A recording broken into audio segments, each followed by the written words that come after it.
How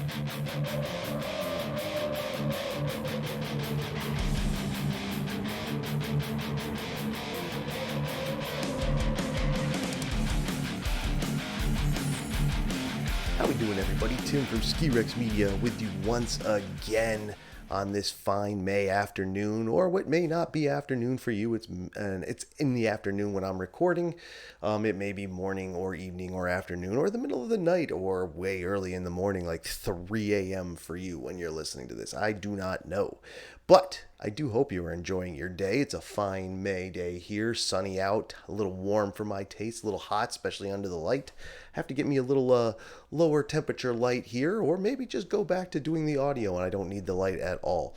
But I'll figure that out during the summer off season, because this will be the end of Ski Rex Media Podcast Season 2 is coming up, so we can take some time off, regroup, and come out strong near the end of the summer for Season 3. But that's not happening yet. We're talking today a pretty random subject, actually. Is skiing for rich people? How would I come up with that? That is wicked random.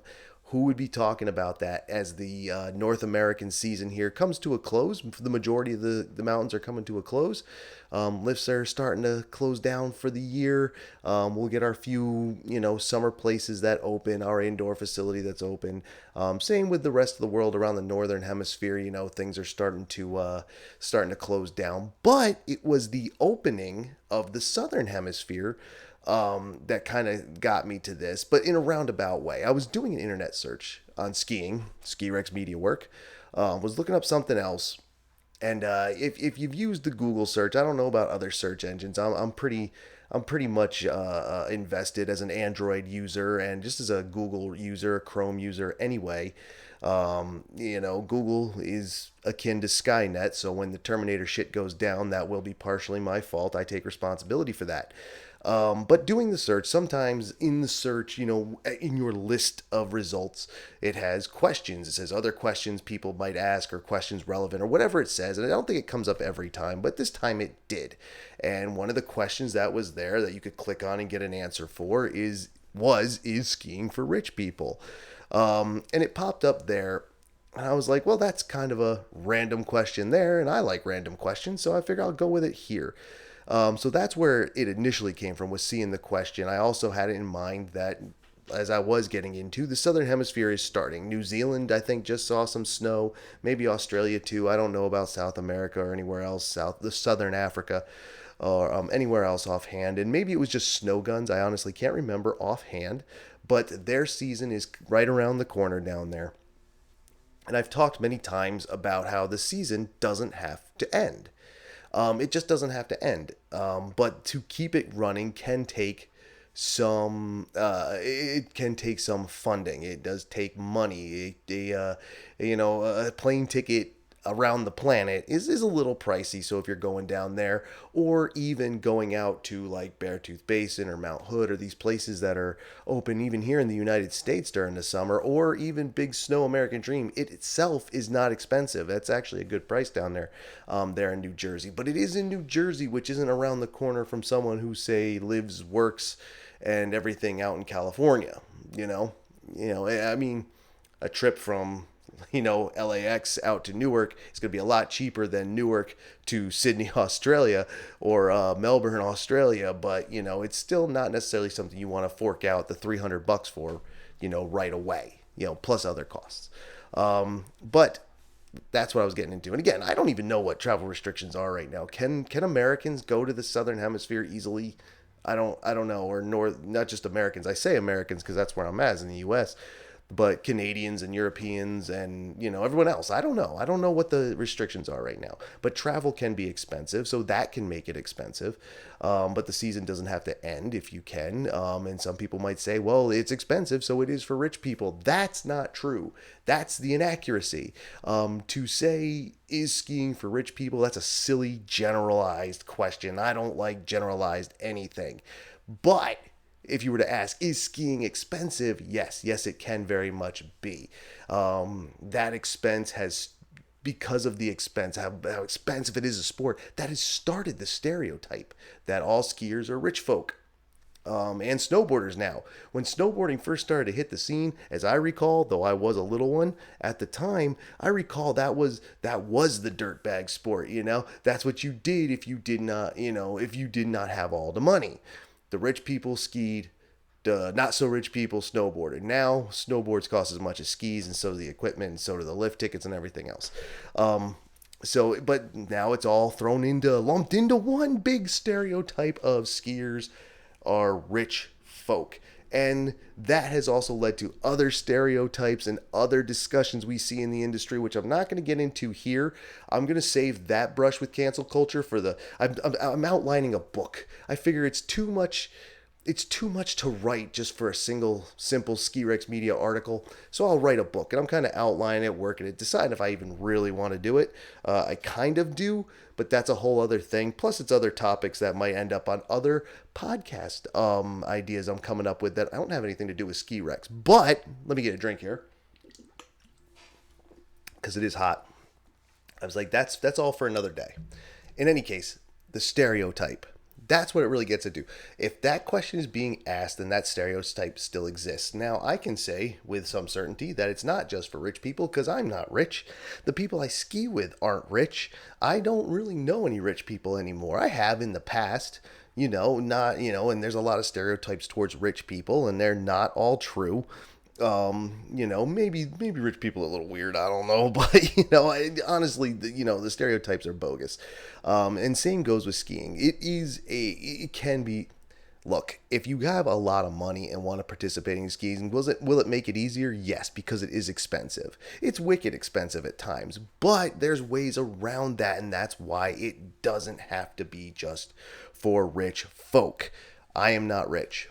I did it this season. The only reason I stopped was because I let myself get out of shape, and I have bad knees anyway. I was gonna have to rest, and so my season went till I decided to take a rest. That's it. I decided. Me.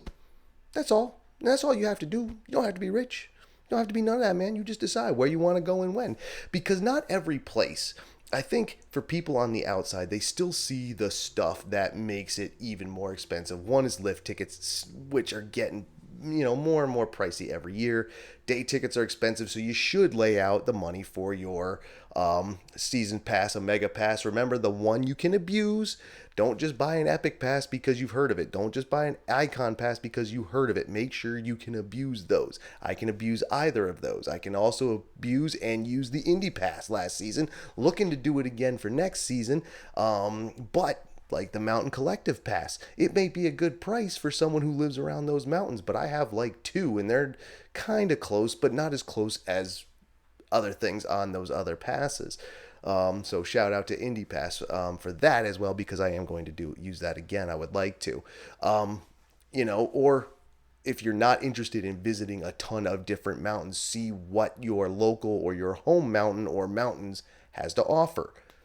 It is a bigger layout, and I get that. And a lot of these things, COVID was one of the things that pushed this, but it's something that was coming anyway, I figure, is the payment plans. No interest. If you're not buying on your credit card, which you can pay a lot of interest on, but there's ways around that too. It's a lot up front, but if you can abuse the pass, you got to play the long game with the pass. That expensiveness, even though it's a lot up front, say it's $500, but you ski 100 days, that's $5 a day, right? Is that right on the math? 500, 100, $5 a day. That's $5 a day. It's better than any lift ticket anywhere, including small places, which is the other thing you need to look out for if you're not rich. Right up the road is Northeast Slopes, man. It's $10 a day. No, it doesn't have all the big lifts and fancy amenities and big tall mountains and 2 million trails and 1 million acres of skiable terrain and terrain parks and cat skiing and all this other stuff. But it still has the experience, it still has the fun, and apparently they have the best burger around. I didn't get up there this season, so I don't know. But it could have everything and an amazing lunch. So there you go. It doesn't have to be for rich folk, but it does turn people off the stereotype. That, I think, is the biggest enemy one of the biggest enemies to our little snow sports here, skiing, snowboarding, and all their sub sports and other things like snowmobiling, snowshoeing, and whatnot. They are high priced. They are high priced, and some people say, "Well, it's a specialized equipment." I was like, "Whatever." This equipment is, I guess, specialized in some ways, and the more you pay, the more specialized it gets. But again, the specialization of your equipment is dependent upon what you actually want to do. Don't think you need to buy the best of the best. My bicycle that I have sitting downstairs was $50 at Target in like 2009 on clearance. I worked there at the time. $50 bike. I don't need a $1,200 mountain bike because I really don't mountain bike and I don't road bike as much as I once did. Don't need all that. My $50 bike that I can do the maintenance on myself, more than adequate, and skiing and snowboarding are the same. Let me get a drink. You don't have to spend a lot. Used gear is okay. Rental gear is okay. It's all depends on what you do, how you do it, what you want to do, and you don't have to be rich. And I know the travel's a bitch. You don't always have to travel to another hemisphere or the other side of the country. But I do know traveling, from where I lived in New Jersey could be anywhere. Big snow wasn't a thing yet. But you're talking 2 to 3 hours minimum, if depending if you're going to Mountain Creek or the Poconos or even into Connecticut. Um, you know, and then coming up here to Vermont from New Jersey, that travel's a pain in the ass. It can cost gas, and we all know gas is now up to, it's almost $3 a gallon here. I'm sure it's much higher in other places. That's a bitch, and I know that. But again, there's ways around that too. Look for bus deals. Look for trains, mass transit, whatever. Plane tickets, I know, aren't always cheap depending on where you want to go. Not necessarily mountains aren't necessarily right next to airports either. The one airports they are kind of small, and that's not true for everything. Salt Lake City's you can get to mountains pretty quickly from there, but like to fly in here, it's small airports. Like the closest airport to me runs, small, like little airlines, and private planes, like little Cessnas and things like this, sport planes. So it's not easy to get here. If you go to Killington, Rutland Airport's right there, but it's the same size. Small planes, you go to Burlington Airport, but it's an hour and a half away. That's big, but then even they don't have, the amount of routes that Boston, Logan Airport in Boston, Newark, JFK, LaGuardia, these things, big airports like Salt Lake City, you can do that. It's got a good size airport and mountains not far. Not the same here, and in other places in the world. So yeah, it can be expensive, but it isn't just for rich people because you can get into that. And I know I've started to spit out a couple quick tips, but we've talked about tips in the past. You can look those up on Ski Rex Media. And the Ski Rex Media podcast for those past episodes. And here, if you're watching on YouTube, I'll put it up in the corner. But there's ways, and we'll talk about those once the season gets started again. But don't think now, like if you were thinking about it, because we who enjoyed snow sports was very much a vocal group and a very much eyed group during this pandemic time. Because there's a lot of people that go. Not as many as other places. Like, believe me, skiing's popularity is not as much as, say, theme park popularity. Skiing actually really isn't that popular a sport relative to other activities and sports here in the United States. Probably the same in Canada, and maybe even the same in Europe. To be honest, I don't know 100% because I'm not from Europe and I don't really know any European folks anymore that I talk to on a regular basis, especially ones that ski. The ones I did know really didn't ski that much or snowboard. But wow, I lost my train of thought. So anyway, here. All right, hold on one second. Now I remember. What I was trying to say is because we were eyed during the pandemic because it was a big, it started, remember all the shutdowns in 2020 that happened during ski season. All the ski mountains had to shut down. In the business pages, it's like, how much are they going to lose? How much did they lose? Will skier visits be up, down, all over the place? But it was also a very outspoken thing that, hey, our sport you can get away from people if you want. Not just if you're one of these people who goes into the backcountry, which could be a problem. If you want to do that, make sure you learn how to do it. Do it right, do it safe, don't get yourself killed, don't get anybody else killed. But even in the resorts, as long as they were curbing their numbers, which many did and did very successfully here in Vermont at least, and New Hampshire, and the places that I visited in New Hampshire, there was only two, but I did get to go out there. It was a socially distant sport, so it was raising eyebrows. What is this? Can we do this? Is this something I can do? The uphill scene for those who are already skiing, it's like, what's uphill? Can I do that? Is this something I can do? It wasn't necessarily that it raised popularity, but people were looking our way. But then one of the same things, and like I'm talking about here, is skiing for the rich. That stereotype comes from it can be expensive. And so now, if you're thinking about it, which is what I was actually going to get to say, don't be turned off by the cost. Do the research. Like I said, I've gone over tips when the next season starts, not just season 3 of the SkiRx Media podcast, but when fall comes around and we're starting to gear up for the North American winter, the big winter season when it really turns up here, obviously. We'll talk more about how to keep it cheap, how to look for travel deals, how to look for deals on equipment. Honestly, right now, and this was something else that got me thinking about the cost, is like during the spring, as the main bulk of the spring season winds down, you see season pass prices go on sale. Always the best time to buy them. Same with gear. Get the end of the season clearance, or even the summer clearance if the local shops have it, or the beginning of the season clearance. There might be shops that still have stuff they couldn't quite get rid of in the spring, shut down for the summer, open up in the fall, say, hey, we have this stuff collecting dust, 70% off. Come get it, please. There's ways around it. It's not for rich people. Again, I ski with people whom I would not consider rich. They don't consider themselves rich. I'm certainly not rich. I am not a rich person.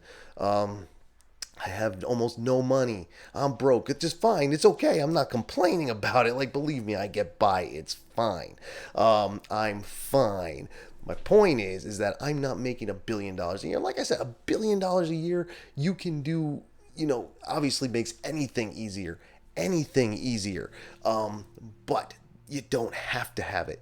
You don't need it. It's not for rich people. Get rid of the stereotype. Like I said, I'm going to write a book about some of this stuff. Well, other subjects that this kind of stereotype pushes, other issues that it makes that are a lot worse in some ways. But like I said, that book may or may not come out later in the year. We'll just see how good of a writer I really am. Sometimes I think I'm good. A lot of the times I think I'm not. So we'll figure that out. Anyway, it's not just for rich folk. Don't think that. If you think that, stop thinking it. We're not rich folk. Honestly, one of the reasons I can do it as frequently as I can and other people around here is because we're here. I have a small place that wasn't on the Indy Pass, 10 minutes up the road, 15 maybe. Then the first Indy Pass mountain is 20 minutes up the road. And then within an hour driving. And, I have my little hatchback, which sips gas. So, going an hour and a half, I use a drop, maybe 3 drops of gas. I don't use a lot of gas. So it doesn't cost me as much. You know what I mean? My gear, I keep it, I take care of it. I know when to buy. I buy the pass I can abuse. I think because I didn't get to go as much, like I paid for my Indy Pass, I skied more than enough days to pay for it. I think I was down to, what did I do? I think I even talked about it in a past podcast, but I excuse me, I paid, I think, like $35. I don't remember the exact, but it was cheaper than almost any. Doing the math, it was cheaper per day than almost any day ticket anywhere. And that's what you're looking to do. Like I said, if you can buy a $500 pass and ski 100 days, do the math. It's not for rich people. The layout obviously the initial layout might be heavy, but you might be able to get around that too. There are ways, there are things. It's all about how you want to do it. Because even though A day ticket might cost $100. You could be financially ahead. That sucks. It shouldn't cost $100. Believe me, if you want to see the popularity of this sport go up, every corporation out there should just cut prices 50% across the board and see what happens. And I could be wrong. My business, I learned retail. What do I know? And I didn't have a formal business education. I had a working business education. Although it was on par with some business schools. I found out talking and working with interns from business schools during that career, my logistics and retail career, retail and logistics career, whichever way you want to call it. I don't know. My title changed so much at that job. I think it changed like 4 or 5 times over the 15 years I was there, 16 years, whatever it was, 16 years I was at that job, man. But anyway, not the point. It's not for rich folk. Your boy's not rich. I'm not rich. I don't intend on being rich. And if I do get rich, that's great. It might make it easier. But then again, maybe I can make it easier for someone else. Right? Right. I don't even know if this was a good topic. I blew it loose. Like, I lost my train of thought worse than I normally do, to the point where I had to stop, go back, listen to the episode a little bit to figure out what the hell I was talking about. How awful is that? It's because it's hot in here. That's what it is. Anyway, thank you for listening or watching, #watching. I do hope you enjoyed it. As I said, we're going to come down to the end of the season here, get into the summer, maybe do some virtual opera parties, get that going again like we were doing during the lockdowns and quarantines and pandemic stuff and all that stuff.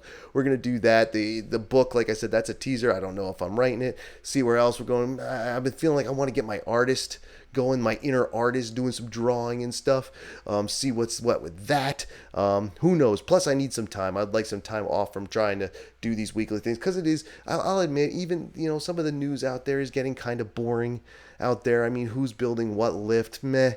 Loon Mountain's putting in their 8-pack. Awesome. We know it. We've been talking about it. Obviously, they had a delay because of pandemic stuff, but now that they can have construction workers there, they're going to build it. Great. Other places, like I said, Squaw Alpine, they're building their connector lift. Other places, Okimo's changing a lift. And I heard one of that lift that they're switching out is going down to Pennsylvania. There is news out there, but it can only take up so much time and so much interest. So I thought I'd throw this out to about rich people, because I'm trying to drag interest in. Maybe I'm interesting, but maybe even if I'm not interested, people are like, wait, this dude says you don't have to be rich. Maybe there's something to look at. I don't know. In any case, thank you for listening. Thank you for following Ski Rex Media. If you do, please go do that. If you don't, on Facebook and Twitter and Instagram at Ski Rex Media, on all of those. SkiRexMedia.com, SkiRexMediaMerchShop.com, Patreon.com/SkiRexMedia. It's all there. If you go to skirexmedia.com, you can find it all. Follow on your favorite podcasting platform: Spotify, iHeartRadio, Buzzsprout, Stitcher, Amazon, whatever their podcast thing is called. I forget. Amazon Music, Google Podcast, Apple Podcast. Rate it, please. I've had 5-star rating, at least one on Apple. Let's see if we can, write your. And again, if I don't know I'm doing something bad, then how can I fix it? You got to tell me. Constructive criticism is always welcome here. I don't mind being wrong, right? Anyway, that's enough. You know how to do it. You can go in the description and find all the links and everything. Thank you for listening. Thank you for watching. Thank you for all of it. And I will see you on the next one as we round out the season here. And then we'll get back into some other stuff and see if we can't make Ski Rex even better for 2021 and 22. Right? Right. Thank you, everybody. Have a good afternoon, evening, morning, or whatever you're listening or watching. Thank you. See ya. Bye.